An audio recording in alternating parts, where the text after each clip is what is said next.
आक्रमण टाइप जैसा होता है, जैसे कोई एक सेना आक्रमण करने के लिए चलती है। जितना मेरे पास जानकारी है उतना ही दूंगा मैं, क्योंकि उस विषय की जानकारी अभी जैसे आएगी, क्योंकि 3 दिन से ये सारा विषय चल रहा है और इन 3 दिनों के विषयों में आपको पता है कि ठीक है कि उनका कॉल जो है वो तो 13 फरवरी को हम दिल्ली जाएंगे, वो सब था।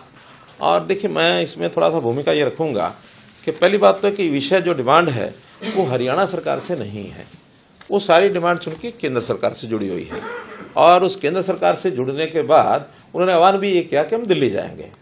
मुझे लगता है कि दिल्ली जाना हर एक का लोकतांत्रिक अधिकार है, ऐसा नहीं कि नहीं जाना, लेकिन कैसे जाना और क्या मोटिव है जाने का, ये जरूर ध्यान करना होता है।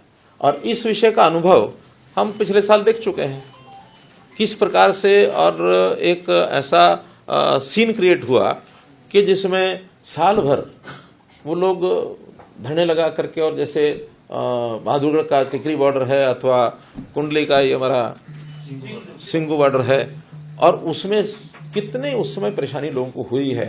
आज भी वो लोग लगातार, इस समय उनकी वीडियोज आ रही हैं कि इस प्रकार इसको रोकिए, किस प्रकार से हमारा बिजनेस समाप्त हो गया, हमारा ये खत्म हो जाएगा, हमारा वो खत्म हो जाएगा, हमको बचाइए।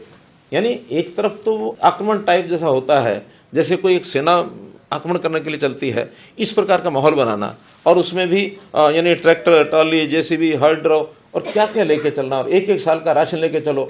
यानी ये जो आह्वान किया जाता है, तो इसके अंदर हमें नागरिकों की सुरक्षा, उनकी भी सुरक्षा चाहिए, नागरिकों को भी चाहिए। आखिर किसान भी वो अपने ही है, अपने देश के बाहर के नहीं है, इसलिए उनका जो तरीका है उस तरीके पर ही आपत्ति है। दिल्ली जाने में आपत्ति नहीं है। आखिर ट्रांसपोर्ट, पब्लिक ट्रांसपोर्ट है, ट्रेन हैं या बसेज हैं या अपने वाहन है लोगों के, उसमें जाए, लेकिन ट्रैक्टर जो है it is not mode of transport. ये ट्रैक्टर जो होता है और जो इस प्रकार से उसकी तैयारी करके जाना, ये एक हमारा एग्रीकल्चर इम्प्लीमेंट है, तो किसानी के लिए है, तो किसानी के लिए वो जाते हैं तो किसानी का काम करें। ऐसा चैलेंज होता है, ये एक प्रकार का अब इसको शब्द देना ठीक मैं नहीं समझता, क्योंकि उनके मानस में ये बात आई है। मैं तो इतना ही कह सकता हूं कि लोकतांत्रिक तरीके से बातें होती हैं, सारी बैठ के बातचीत करनी चाहिए। बातचीत में बहुत विषय सुलझ जाते हैं, और ये भी है कि कभी कभी बातें सुलझती भी नहीं है, क्योंकि दोनों का स्टैंड अलग अलग है, और उस अलग अलग स्टैंड में अल्टीमेटली ऐसे लोकतंत्र में इस प्रकार के विषयों को रखने के प्लेटफॉर्म होते हैं। आपसी बातचीत एक प्लेटफॉर्म है, नहीं तो ये विषय पार्लियामेंट में, ये विषय विधानसभा में, उसमें उठने चाहिए। बहुत लोग जाते हैं, जनप्रतिनिधित्व तो आखिर सबके बीच में से जाते हैं, और मैं तो इस बात के लिए हमारे काम की कार्यपद्धति कैसे ही हो, लेकिन सोच के नाते गुरनाम सिंह चरूड़ी की प्रशंसा करता हूँ। अगर ये वीडियो आपको पसंद आया है तो इसे लाइक जरूर करें। अगर चैनल अभी तक सब्सक्राइब नहीं किया है तो कर लें, और नोटिफिकेशन पाने के लिए बेल आइकन भी दबा दें।